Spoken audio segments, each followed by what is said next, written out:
Thierry Vermont, bonjour. Bonjour. Que dire de cette belle journée, de ces 4 compétitions? En fait, c'est assez extraordinaire ce que font les jeunes quand même, hein, avec leur vélo, les vitesses de pointe qu'ils atteignent. Vous, est-ce que vous êtes un cycliste aussi ou un amateur? Je suis capable de les suivre, mais en auto. Oui, en auto. La journée a été magnifique. C'est la 2e journée sur 4 de cyclisme. Il y a eu des fermetures de rue, tout le monde collabore, les employés de la ville, les gens de la fédération, les différents dignitaires, les athlètes, tout fonctionne à merveille. La température a même collaboré. On annonce des belles journées qui s'en viennent aussi. C'est un événement qui est très rassembleur. On le voit, là, tout le monde se parle, il y a beaucoup de monde. Est-ce que ça veut dire que Saint-Bruno est vraiment un lieu privilégié pour la discipline cycliste, la part cycliste en fait? Elle se porte à ça. Ça se porte aussi au vélo de montagne, BMX, tout ce qui est à 2 roues là, actuellement. Là, les jeux s'avèrent révélateurs. Là. On a des belles infrastructures. On est aussi bien les maximiser. Alors la question va être qu'est-ce qu'on fait après les jeux là, pour voir comment est-ce que Saint-Bruno peut continuer à être un attrait pour tout ce qui est cyclisme. Oui. Justement, quand on bâtit des infrastructures pour le sport, on a vu ça dans le passé, on a tout le temps eu l'idée, en tous les cas, ou le vœu, que ça serve au développement d'une cohorte sportive d'élite, si je peux dire. Est-ce que c'est un peu le point de vue? Est-ce que c'est un peu finalement la cible que vous fixez ici à Saint-Bruno? Pas exclusivement. Élite, amateur, je pense que le sport en général, c'est quelque chose qui est très important. Pour nous, en tout cas, on a tous des jeunes enfants dans la plupart. Alors, ce qui est très, très, très important, c'est le sport amateur. Évidemment, les Jeux du Québec, c'est l'élite du sport amateur, mais ça demeure un sport amateur. C'est là que se forment les athlètes du futur, mais aussi une discipline chez les jeunes pour laquelle est très positive. C'est ça qui nous emballe, nous. On regarde les jeunes avec leur discipline puis leur désir d'accomplir quelque chose. C'est fantastique, c'est un bel exemple. Un bel exemple pour les jeunes, mais c'est un bel exemple pour les moins jeunes aussi. Est-ce que, évidemment, là, il y a les Jeux du Québec, mais est-ce que vous avez des projets, par exemple, je ne sais pas, les Jeux de Saint-Bruno, quelque chose du style? Là? On est en train de vivre les Jeux. Là, on va pouvoir encaisser tout ça et définir qu'est-ce qu'on veut faire parce que il y a quelque chose, il y a un potentiel extraordinaire, c'est certain. On veut créer du dynamisme à Saint-Bruno. Ça passe, entre autres, par le sport. Alors, comment est-ce qu'on fait pour, disons, garder la fièvre pour les sports et les jeux et les jeunes qui soient dynamiques, etc. Ça, c'est une des options. Alors, donc, c'est un peu votre responsabilité parce que vous êtes responsable, finalement, au Conseil municipal des sports, des loisirs et de la culture aussi. Non, pas de la culture, non. Spécifiquement sport et loisirs. Il y a d'autres volets, mais sport et loisirs, c'en est un qui, évidemment, qui impacte énormément de citoyens parce que les parents ont tous un enfant dans un sport organisé ou autre.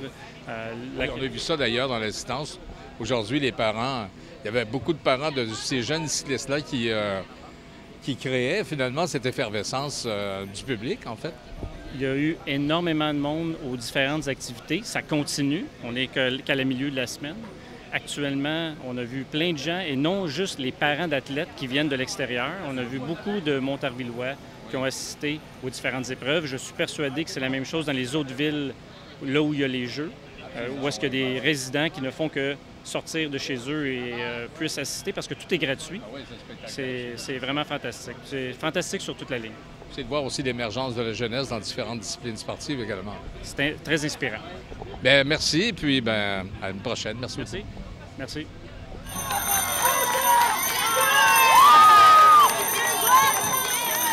on a vu Patricia Davidson.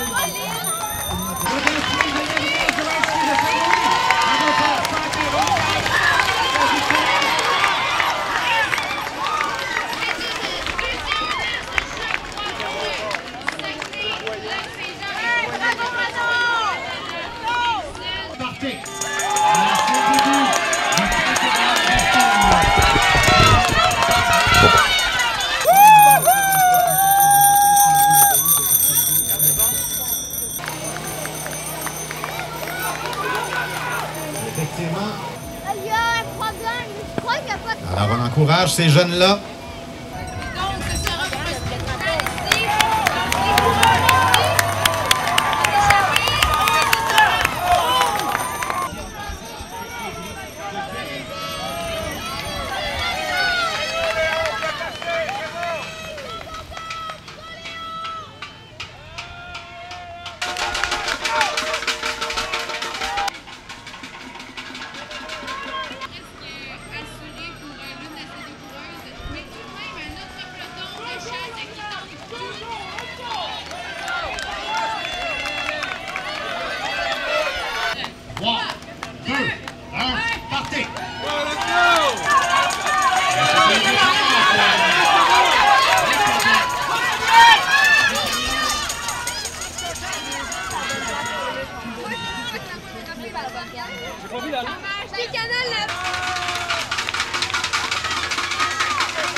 Et merci les commissaires, ce sont des gens que je vois régulièrement, toi aussi, tu les connais depuis quelques années, des gens très précis.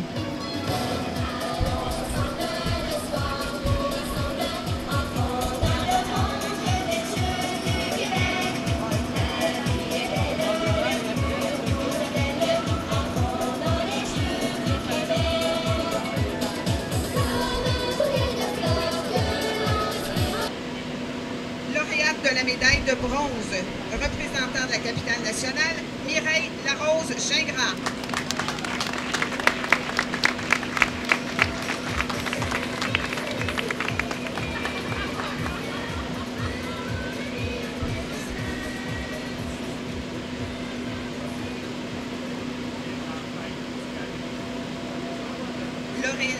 Lauréate de la médaille d'argent, représentant encore la capitale nationale, Simone Boilard.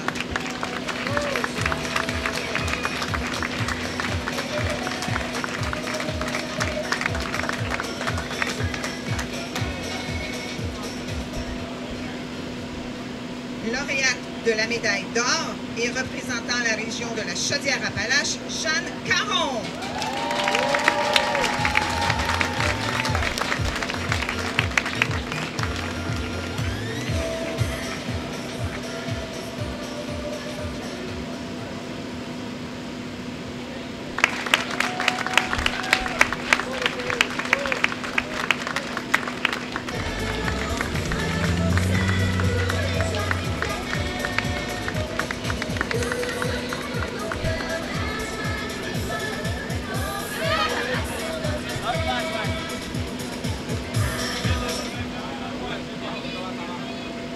Lauréat de la médaille de bronze, représentant la région du Saguenay-Lac-Saint-Jean, William Maltais-Pilote.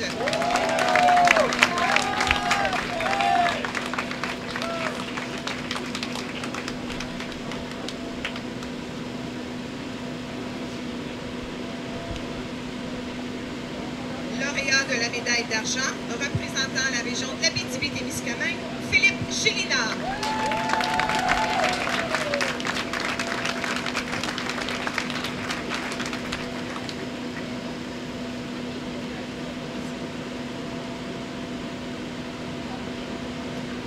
Lauréat de la médaille d'or, représentant la région de Laval, Antoine Talterio.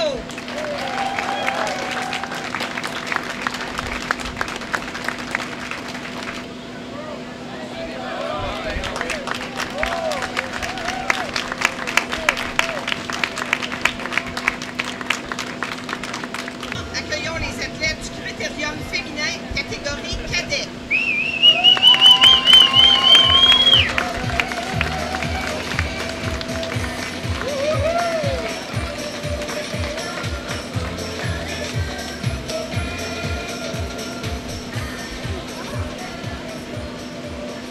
Lauréate de la médaille de bronze de la région du Saguenay-Lac-Saint-Jean, Anne-Pascale Ouellette.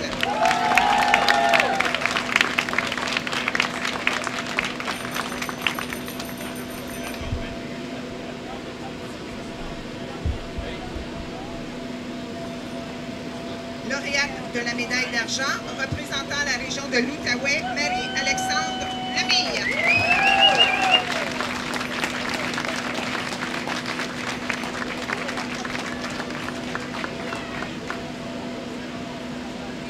Lauréate de la médaille d'or, représentant de la région du Richelieu-Yamaska, Laurie Jusson.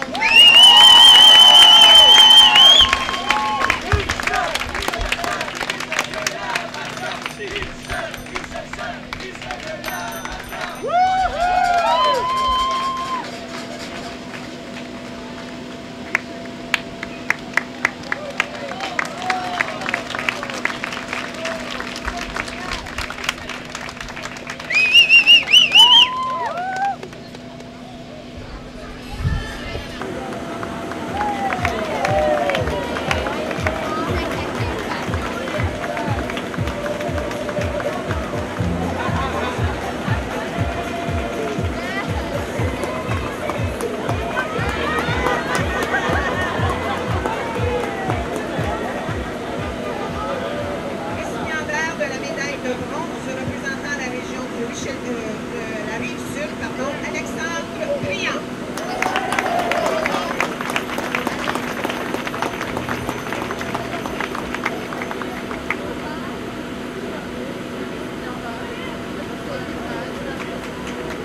Lauréat de la médaille d'argent représentant la région du Saguenay-Lac-Saint-Jean, Pascal Dupé.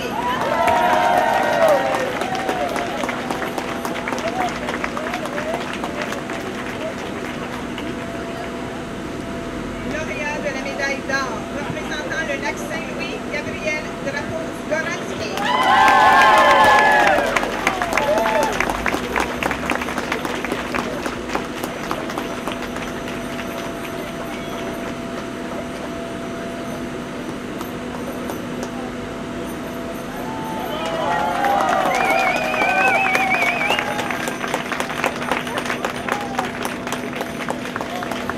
Oh.